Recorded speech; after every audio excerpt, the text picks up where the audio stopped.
it does really signal and stand out if it's overly produced. When it is that kind of lo-fi, it feels more authentic. It feels like a real person. It makes you want to engage with it more.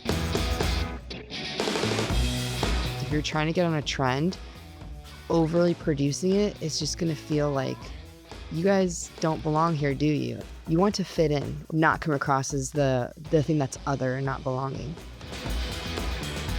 A lot of times that feeling of lo-fi could be overly edited and there's cut-ins and there's noises and you're competing for that 3 seconds of attention to try and get them. This is Between Two Pixels, the podcast for anyone who wants to reach and connect with their audience through content and marketing.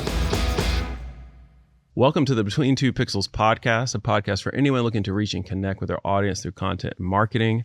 My name is Josh. I'm one of the owners of Between Pixels, and I'm here with Katie Gillen, our VP of Marketing. Yes. All right. Excited to be here. Yeah, I'm excited to be here too. I know you love doing podcasts with me, so Yes. Yeah, so this is great. Today, I wanted to talk about something that I think is something that comes up quite a bit, which is lo-fi content versus like high-end content or high-quality content, and kind of the balance between the two. So obviously, you know, on the social side of things, this is like a bigger conversation, but, you know, I think this is something that brands would be interested in as they're either trying to figure out what connects with audiences, what helps with budget concerns, all kinds of stuff. And even like in a previous episode, we talked about authenticity, and I know that plays a role in there as well. So just to get started, you know, when we talk about those two things, like lo-fi versus high quality, what do we even mean?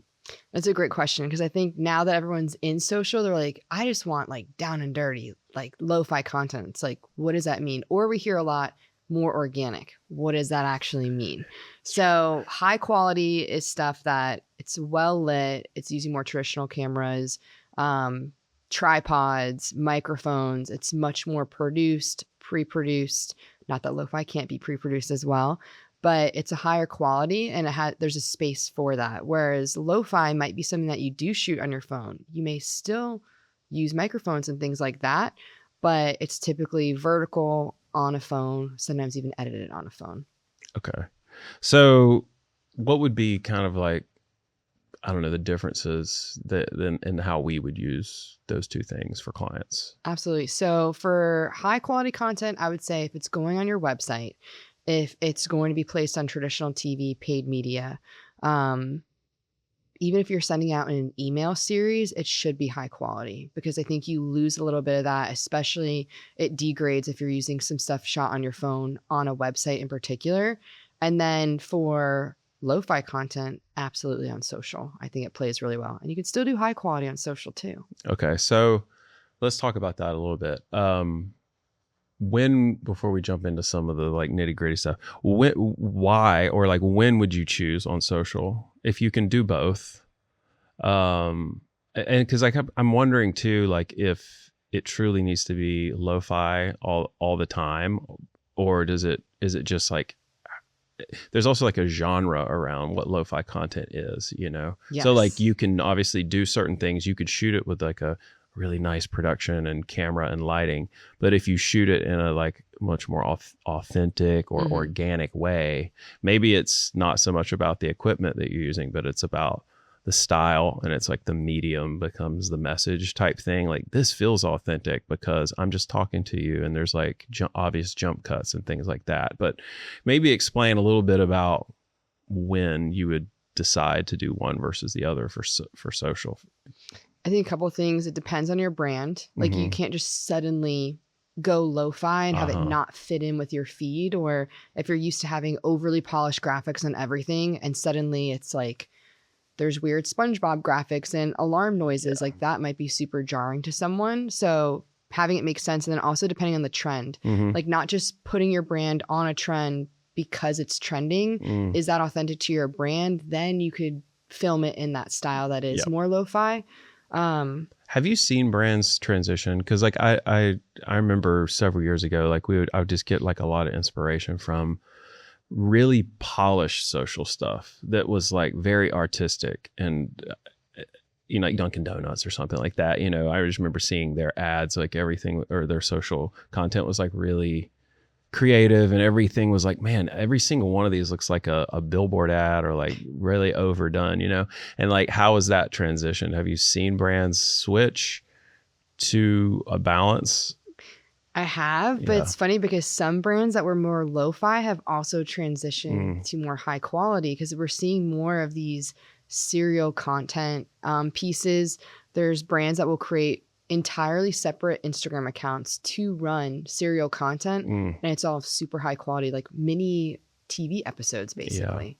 Yeah. Well, I know, like for us, we had this conversation around like more of the organic style stuff, and then but it means still produced, but it's meant to look more organic. And then things that are maybe a little more polished, or they're like more, or there may be more fringe or different things. We're like, okay, how do we balance these like trends versus like our kind of like what's turning, to me, I feel like it's turning into like more office culture stuff, which is really fun. I think it's like, it just shows our personality, but it also is interesting and people like it.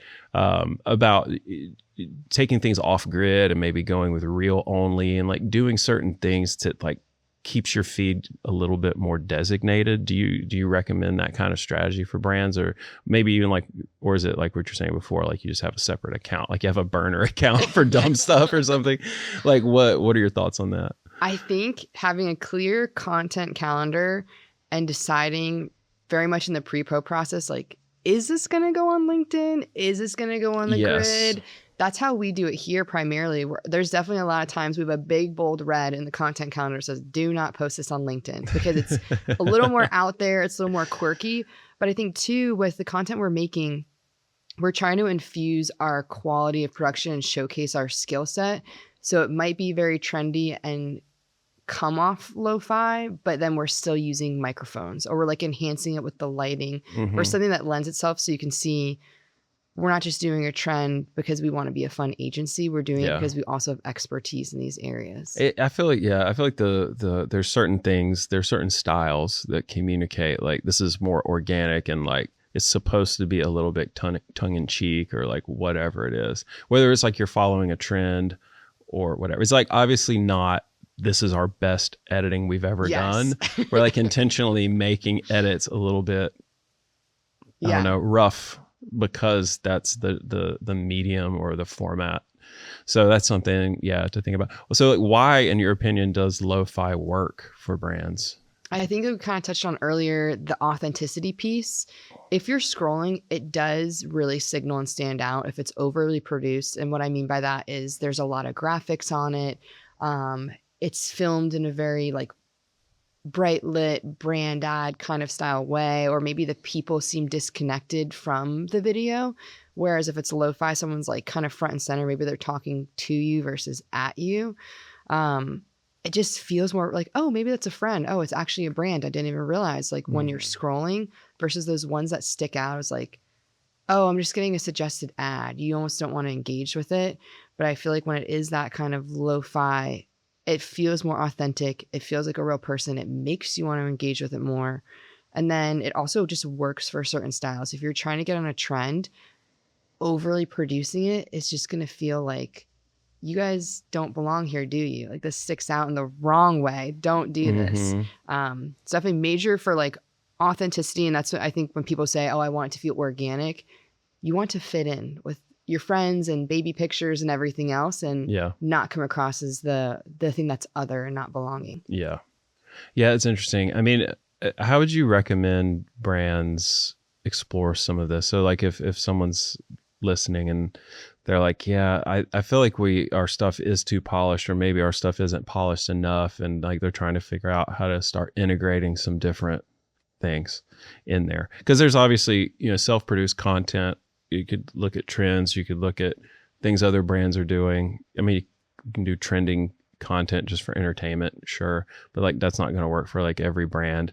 But the flip side of that would be your channels, but then there's also the influencer kind of option of like getting other people involved to post content about your brand, and they could try trends and do different things and then do promoted stuff. So there's obviously like a whole like bag of tricks. Then there's all the channels to pick from. So how would you recommend, or what would you recommend to some brands thinking like, oh yeah, maybe we should try a little bit. Let's start with like more organic. How is a brand that's like more polished and maybe professional a lot, and they're like, we should really try some more organic stuff just to get in front of people? What would There's a couple of levers to pull. First, the easiest is probably stripping away a lot of the logo drops, including your website in the beginning, having a super long intro with graphics package. That to me signals like, this is for the website, or this is maybe like more of a brand ad moment. Stripping that away. You can still use the same video, but move all that stuff. And I'm not saying to never use graphics. You can do lower thirds and do some fonts or different stickers on there. But a great thing would be to not throw up your logo until the very end. Let someone get hooked in and have it feel organic. Then do a subtle logo drop at the end. And if you can still have that polish there, but it's not in your face. You can also shift that polish, overproduced kind of feel to your thumbnails. And that way your grid, it still looks very on brand, but the video feels more organic. And then like you mentioned, influencers, using them to do a collab post, it's a little bit safer. You could choose to not do a collab post and just have them put it out there. And then if you were to look at platforms themselves, TikTok and Instagram and YouTube Shorts first for this experimental. I would probably keep it off LinkedIn. But those three that are like so native to vertical video are, I think, a safe space to play around with. Yeah. So then what about the opposite? So a brand that's done just like a ton of organic stuff, and they're like, I need to step it up and polish things up a bit and get a little more professional with things, or just elevate the overall look of their social. So what would recommendations you make there? For that, I would say coming up with really unique serial content. So we love producing series, and I think for those, you can really do a lot of pre-pro, make sure they look great, and then also repeat them so people start to recognize, oh, I saw that. I like that. I'm going to watch that again, or I'm going to watch their next one they put out. Tower 28, it's a beauty brand. They do a really good job of this. They produce almost like mini TV show skits in their feed. They do a lot of like photography and static quality graphics, but then they have these super produced videos, and it's serial content. They have like multiple episodes, and it looks really good. And I feel like it still somehow fits in social. That's cool. So that kind of piggybacking on that, why, with social being so organic now, I feel like so much of it is, the vast majority of what I see is vertical stuff, really organic, even if it's podcast clips are more organic. They're kind of in the middle, you know? But why is high quality as important as it used to be? And if so, why? Is high quality still the same level of importance? Is it as important as it used to be? And if so, why is it? And if not, why is it? Okay, so I don't want to give you a non-answer. I feel like it depends on the brand, because if you look at a Chipotle, it's predominantly all low quality, but not in the sense of it's bad. It's almost like trolling and internet humor. We're using filters. We're using fonts from 90s Windows computer, things like that, but it fits. And then occasionally you'll see a super produced thing in their feed, but they can get away with doing all lo-fi quality content if they wanted to, and it'd be fine. I just think there is a place for both, and you shouldn't just throw it out completely. Yeah. But I do think a lot of brands could get away with only doing lo-fi and be fine if it fits their consumer base. Yeah.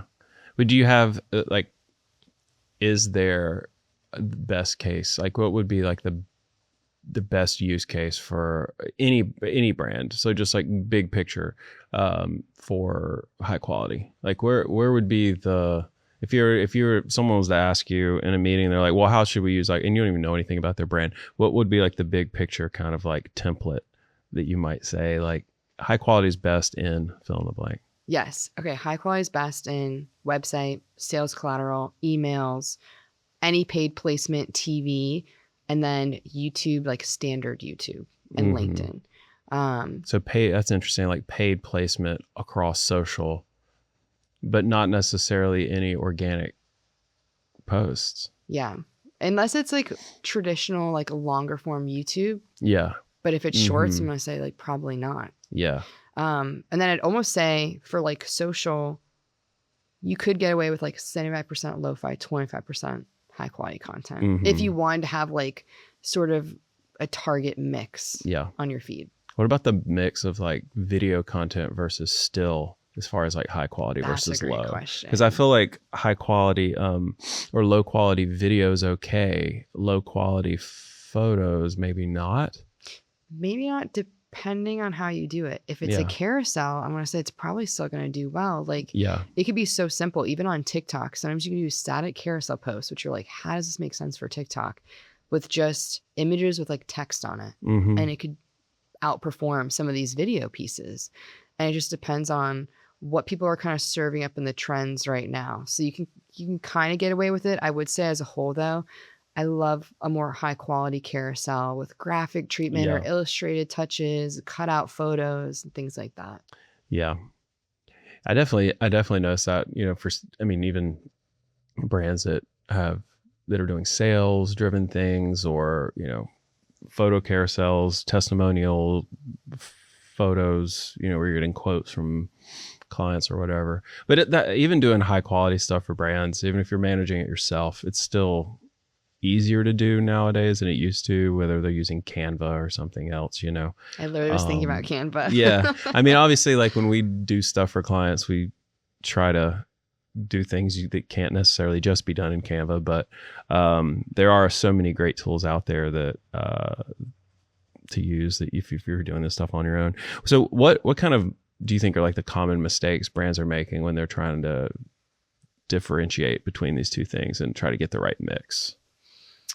I think overproducing trends. It's like they're trying to get on a trend, but it's going to take them a month to get it approved, get through legal.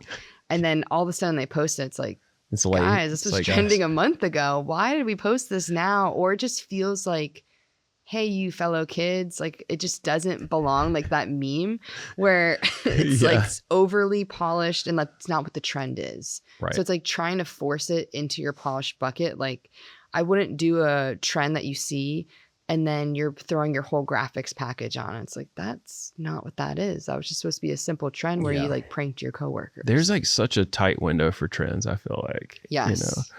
You know? And I think there's it's like what you're saying. It's like getting things through legal and all that stuff. It's like at some point you kind of need to have a little bit of wiggle room to be like, all right, we're going to allot X amount for trends. And we got to have somebody who understands our brand and manages it really well. If you want to actually produce trends and not miss it, and then just on call. Yeah, I think that's like why people come to us, honestly, because they can't have someone that's just one knows the trends, or could say, "Hey, today I can get you guys that by 3:00 and have it ready." And I would say a learning curve for us, I think it could apply to other brands as well, is that like social doesn't have to be perfect. It doesn't have to be like producing a video where you're like, okay, what is our concept? Let's all sit down and talk about the concept. Let's get it right. Let's then like get the concept approved. And then is this what we're going to do? I don't really know. Because a lot of times the way it is on social, like people see stuff and if they don't like it, they just scroll past it. So it's one thing. I mean, you don't want to be like offensive or something, you know, and get in trouble with the brand, but I think changing the expectation around what social content is would probably be helpful, especially if you're doing a lot of organic, you know, just to say like, well, if we don't like that, that's fine. We just won't do that one anymore. And then next time we'll do something else. Or that one didn't do as well as we thought it was going to do. But then once you learn what does, you pivot to that and then you kind of build on it. So there's some adjustment period for sure. Like the analytics are so helpful too. Like we were just talking about today of like, just experimenting with times you're posting, or you try a different kind of carousel you've never done before. And all of a sudden it takes off. Like maybe we should do more of that and try more of that kind of content. I definitely on the different channels and the types of content, because I notice what gets posted on like Instagram, for example, like reel versus like a YouTube short be dramatically different. Like you'll see 10x on like YouTube for something and you're like, why did that not do well on Instagram? That doesn't even make sense. And you go to Instagram, it's like hardly any views. And I've seen stuff, and then you like kind of develop trend, like we develop kind of I guess rules for the content of like, you know, something we talked about here. It's like graphics versus no graphics versus content versus like full screen versus other stuff. And it depends on the brand. It depends on the content, whether you go graphic heavy and you overproduce something that's like organic, because there can be a balance of like, this is organic, but it's got like overlay text, it's got photos, it's got cut-ins and like all kinds of stuff to it, versus like, this is just a talking head, or this is just a person. Hey, so, you know, I want to talk to you about this new coffee I'm drinking. And they're just looking right into the camera, you know, like those are two very different things. Yes. Because the post-production on it's different. So you can kind of almost ride the balance between organic versus polished or, you know, high quality. It's like it's almost like whatever is going to engage the viewer. So like certain things that are organic engage the viewer because they're like scrolling through and they're like, this is, or they're used to seeing a series of organic stuff. But then other things, you might need to over edit it just a little bit. And so that's why it's good to work with. It's funny you say that, because I think a lot of people presume that because it's lo-fi, it's quick and it's only done on a phone. Yeah. But a lot of times that feeling of lo-fi could be overly edited, and there's cut-ins and there's noises, and it's edited for someone who is used to consuming content probably on multiple screens. Yep. And you're competing for that 3 seconds of attention to try and get them. Honestly, like 1.5 seconds of attention. Yeah. And sometimes you need that stuff. Yeah. And if you do it consistently, then you get a follow. So then it works. Success. Well, that's cool.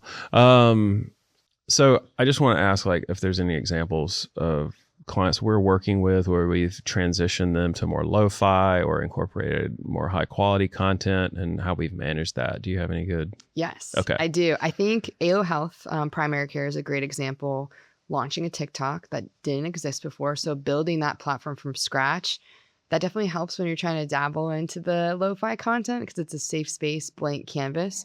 But then in terms of Instagram, it was a massive shift away from highly produced static graphics. Not to say we never do that, but into vertical video content. It was a huge change.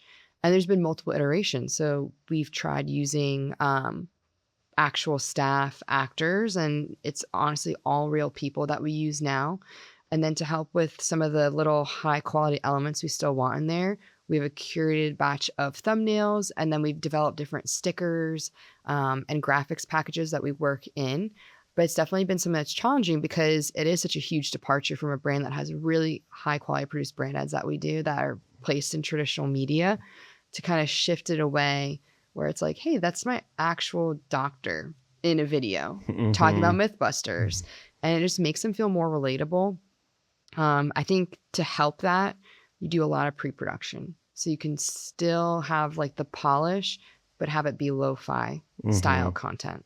So I want to know a little bit about what that transition was like. I think people may be interested, but because I know when we first started working with ALO on social, it was definitely more polished. It was more about the features and benefits, the differentiation of them, and other stuff, and a little bit of patient education, you know, mostly like really polished design and motion design stuff, and less video, unless it was like a brand ad cut down or something like that. So that's a big shift from going from something that is almost like what you would see on a billboard or a print piece in every single social post to something that is way more organic. Now we're majority video. Yeah, majority video. And I love all the stuff we've done with the providers and stuff, but also the cooking series is like intentionally shot, you know, vertical and with not a phone, but the equivalent of like a phone camera essentially. So how is it done compared to how it was doing as far as in the analytics and stuff? So everything I think has improved drastically with analytics, but it's we try and do little tests at a time. So one of those things was honestly stripping back some of our graphics. When we first transitioned and started doing video, we still used really high polished graphics, lots of text on screen, lots of like, here's the health benefit of avocado when you're making this guacamole. And it'd be just a ton of different things popping up. And we were looking and we love the content. We found it's still not feeling that organic, right? That organic feeling that someone is in their kitchen making this. So one of the levers we pulled was stripping back graphics, being very strategic about when we're going to font something, what's the absolute like minimum that we could put on there that's still helpful to people watching, but makes it feel like it could be anyone's cooking video. Mm-hmm. And so that's helped. And I think it's helped improve the engagement and then Okay. follower growth too. Yeah. How about the provider interviews and stuff like that? How is that? Because I mean, I've seen them obviously, but they are kind of fun. I mean, I think it's cool. Like it would be great if I got content from my From your provider. my provider that way, it'd be interesting, especially because it's like if you see people, I mean, there's one side of it where it's like if that is your doctor and you see people, you're like, oh, you're more likely to be like, oh, that's interesting. Yeah, that's like my doctor is giving me free advice. Yes. It's so hard to get FaceTime. It is a value for add. a long time. Yeah, big time. But then there's also reaching new customers and stuff like that. So how have those done and what have we learned in that transition as well? I think they've done well, and especially when it's serial content. So we have a Mythbusters series, and when we're sourcing things to talk about, it's usually very seasonal. It's what's going on. Maybe it's allergy season. It's what everyone's kind of talking about. So it makes sense in the time period. It's almost like following trends. We know it's going to be allergy season. Let's make sure we're talking about allergies. Or we see something's trending on Google or YouTube and people are constantly talking about it. We want our providers to talk about it.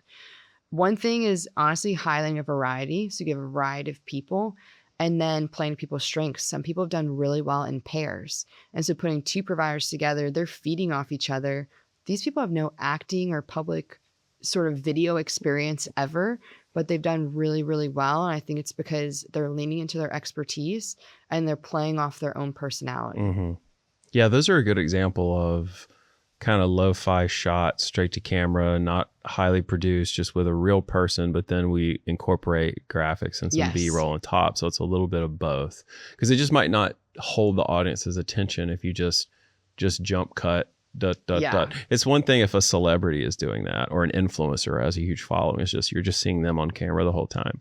It's different when that's not the And case. you also want your provider, I feel like, to still come across very polished. Mm-hmm. Because if you do like too many jump cuts or made it too silly, you might start to think, do I trust this person to be my healthcare provider? Because they're a little too silly, maybe. Even though some people might honestly want a super silly doctor. Yeah. So we try and toe that line of like, we want their expertise to shine. We want them to have that polish, but still feel like it could be a friend or someone in your community that you know. Mm-hmm. Yeah, that's cool. Yeah, this is just so random. This is maybe not even the same thing, but it just reminds me of the the weather guy that like puts lyrics to songs like in a, you know what I'm talking about? It's like that, but that's like a huge thing. It's like I don't know if that's helped people watch connect their now, news I don't know. more, but yeah, you definitely are like would probably if I was in that market, I'd definitely choose that station over like a normal station. It's a differentiator. Yeah, absolutely. But that's kind of like a thing that it feels very so. But he does both. Like I guess they have his clips from the actual broadcast, but then he has his lo-fi stuff. But that's So kind of a fun. funny. It's like personalizing the person you see on TV. It's not just like a random generic, could be anybody. Yeah, so that's cool. Well, awesome. Any parting words or ideas or thoughts for anyone listening? Parting words, don't chase trends. Like you can make your own trend. Make sure you're doing pre-pro when you're doing lo-fi content. It doesn't mean just holding a phone in someone's face and like making them do something. And then don't be afraid to mix the grid. Like do some high quality testing. Maybe it doesn't do as great. All right, pull back a little bit. You can do it in phases. Just experiment. I feel like social is such an experimental place for these types of content. You can still design your thumbnails. You can still design your thumbnails. You can get crazy and pretty then grid. yeah, you you can still make your grid pretty. It's okay. Awesome. All right. Well, that's all for this episode. If you enjoyed this, you want to hear more content like this, just check us out anywhere podcasts are streaming and like and subscribe on YouTube. We'll see you later.